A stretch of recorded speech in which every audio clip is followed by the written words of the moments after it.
Comment trouver la voix unique de ton style d'écriture? Hello ma jolie plume, c'est Vanessa et j'espère que tu vas bien. Au début, on se demande comment structurer un roman, comment créer des personnages, comment écrire une scène forte. Et puis un jour, une autre question apparaît, plus intime. Est-ce que j'ai une vraie voix? Est-ce que mon écriture me ressemble? Est-ce qu'on pourrait me reconnaître sans voir mon nom? Trouver sa voix, ce n'est pas une technique. Ce n'est pas non plus une formule. C'est un processus plus lent, plus intérieur.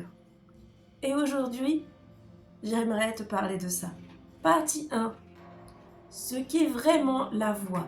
La voix d'un auteur, ce n'est pas un vocabulaire compliqué, un style lyrique, des phrases longues, une manière particulière de décrire. La voix, c'est une manière singulière de voir le monde. C'est ce que tu choisis de montrer, ce que tu choisis d'ignorer, les émotions que tu amplifies, les thèmes qui reviennent malgré toi. La voix n'est pas une performance. C'est une cohérence invisible. Partie 2. Pourquoi on bloque sur sa voix? Beaucoup d'auteurs cherchent leur voix en essayant de la fabriquer. Ils se disent « je dois être plus original, je dois écrire autrement, je dois me démarquer ». Mais la voix ne se fabrique pas, elle se révèle. Et elle se révèle souvent quand on essaye d'arrêter d'impressionner. Partie 3. L'imitation est une étape normale. Si tu as l'impression d'écrire comme quelqu'un d'autre, c'est normal. On commence tous par imiter. On absorbe des rythmes, des tournures, des structures, des ambiances. L'imitation n'est pas un échec, c'est un apprentissage. Ta voix émerge quand tu mélanges tes influences, ton vécu, tes obsessions, ta sensibilité. Partie 4.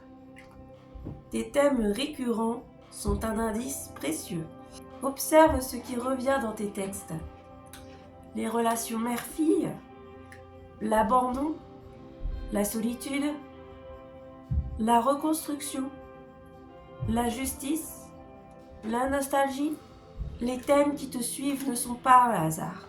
Ta voix est souvent liée aux questions que tu n'as pas fini d'explorer. Partie 5. Le rapport à l'émotion définit ton style. Deux auteurs peuvent raconter la même scène. L'un va insister sur la description, le contexte, le mouvement. L'autre sur les sensations, les silences et les pensées intérieures. Ta voix se révèle dans ce que tu priorises. Pose-toi cette question. Qu'est-ce qui m'émeut le plus quand j'écris? Partie 6. Le rythme est une signature invisible. Lis un extrait de ton texte à voix haute. Est-ce que tes phrases sont courtes et tranchantes, longues et fluides, contemplatives ou bien directes? Le rythme est une empreinte et il ne ment pas. Si cette vidéo t'aide, n'hésite pas à mettre un pouce en l'air, ça m'aide à faire grandir ma chaîne. Merci beaucoup. Partie 7. La voix naît de l'authenticité, pas de la complexité. On croit souvent qu'il faut écrire mieux pour avoir une voix. Mais en réalité, la voix apparaît quand tu écris plus vrai, plus proche de ton regard, plus proche de ta sensibilité, moins préoccupé par le regard extérieur. La maturité stylistique vient souvent après l'authenticité. Partie 8. La voix se construit dans la durée. On ne trouve pas sa voix en un seul texte. On la construit en écrivant beaucoup, en relisant, en supprimant, en recommençant. Avec le temps, quelque chose se stabilise. Une cohérence, un ton, une manière d'habiter la page.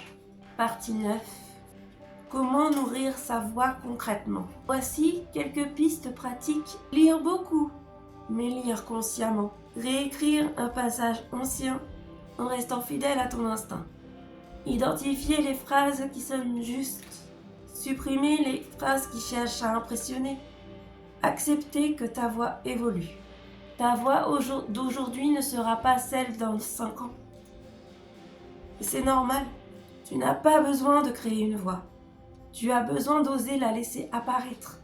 Elle est dans tes obsessions, dans tes silences, dans ta manière de ressentir et dans ta façon d'observer les autres. La voix unique n'est pas spectaculaire. Elle est reconnaissable. Et souvent, elle devient visible le jour où tu arrêtes à chercher à être autre chose que toi. Si cette vidéo t'a plu, n'hésite pas à t'abonner si ce n'est pas encore fait, à mettre un pouce en l'air et à commenter. N'oublie pas, écris avec passion et vis avec douceur. Ciao!